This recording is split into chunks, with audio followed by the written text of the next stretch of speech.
Hello, and welcome to section 5 of Unit 6 of International Procurement. Today, we'll be looking at risk sources and their characteristics. So, by the end of this section, you should be able to explain the sources of risks and describe the characteristics of risk. So, there are basically two sources of risks, as we mentioned with risk in the previous section. We have the internal source of risk and then the external source of risk. So the type of risk we mentioned earlier could all be classified under each of these. So we could say that commercial source of risk, as per the definition, could be external. We could say that the financial risk could be internal and what have you. So these are the main two sources of risk in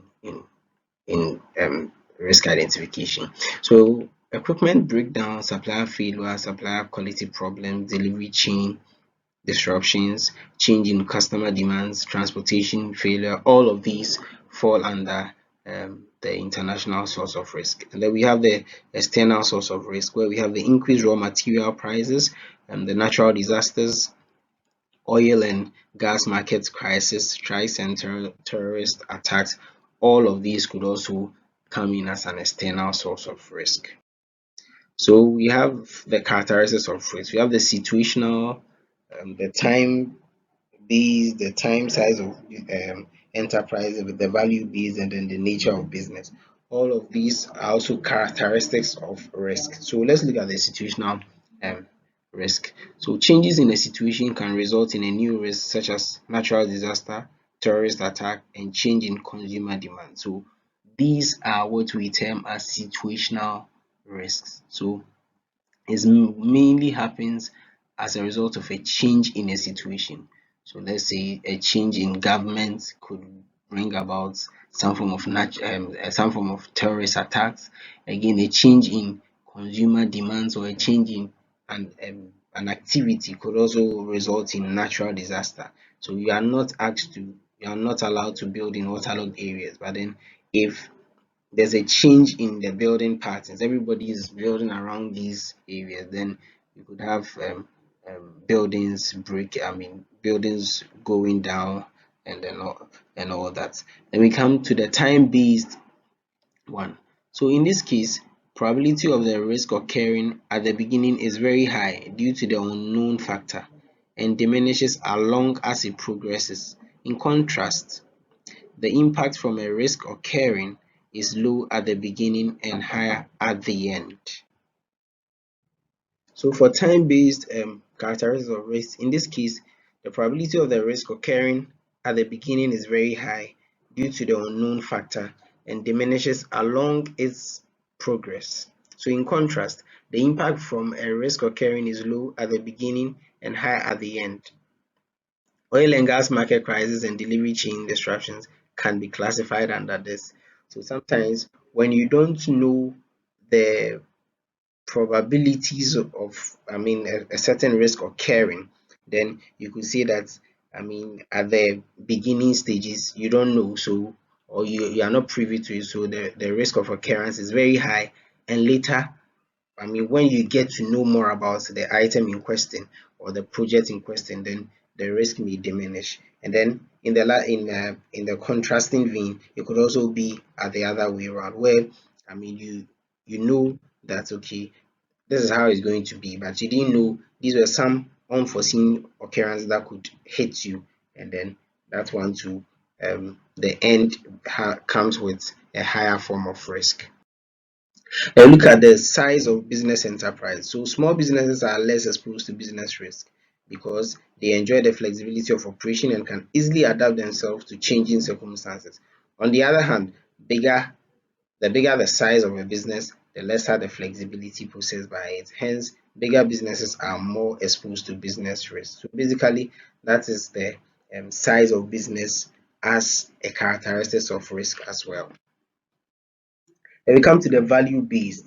So unlike the size, when we said the higher, or the bigger the size, the bigger the risk, and the smaller the size, the smaller the risk, because they can adjust and fit in. So the risk may be affected by personal, corporate, or cultural values. For example, completing a project on schedule, for example, completing a project on, on schedule may be dependent on the time of the year and then the nationalities or religious beliefs of the work team. So projects being done in international locations where multiple cultures are involved may have a higher rate than those done in a single location with similar kind of workforce. Example, supplier quality, problems, breakdowns, and equipment. So here we look at the value base. So by looking at the value base, we talk about how the personal, the corporate, the cultural values, could affect the the the the occurrence or the probabilities of risk happening. So that's where we are seeing that, for example, some people do not work on certain days. Some people from some cultural backgrounds or religious backgrounds do not do things on certain days. So it means if you are employing or if you are working with such people, then there's that risk of not, delivering the products or the project on time.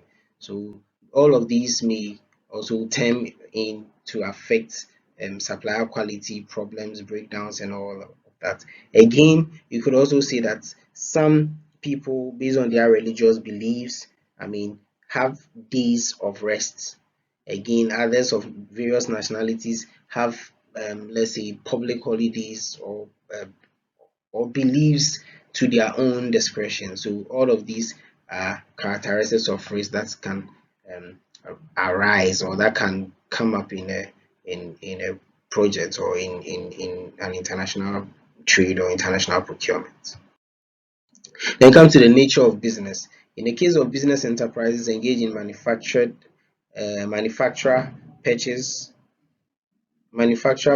of necessary items, example salt, oil, sugar, clothes, etc., there are lesser risks because demand for most of the necessary items is inelastic and less elastic. On the other hand, business enterprise engaged in manufacturer purchase of luxury items are more exposed to business risks. I mean, that is true. The nature of business. If you sell water, there's no way you could tell me you are running out of loss I mean or you are facing some form of financial risk, unless of course there's an occurrence of something also happening, behind the scene. But taking the nature of business as a constant, variable we are working with, we could say that, if you sell certain products or if your business into certain products, then they did not stand the chance of having risks, unlike other goods of ostentation or luxury that only few people can afford. And these people can all, who can afford should also feel the need to have it before you can, make profits in the long run. So the nature of business also is a characteristic of risk. So we come to the degree of competition. The level of competition, if you are a monopoly market, if you are in a monopolistic market, or if you're enjoying monopoly, then you don't stand a chance of, uh, having any risk associated with your product. But then if the competition is high, then the risk of you, losing in the market could also be high. So in this section, we have learned about the sources of risk and the characteristics of risk. Thank you and see you some other time.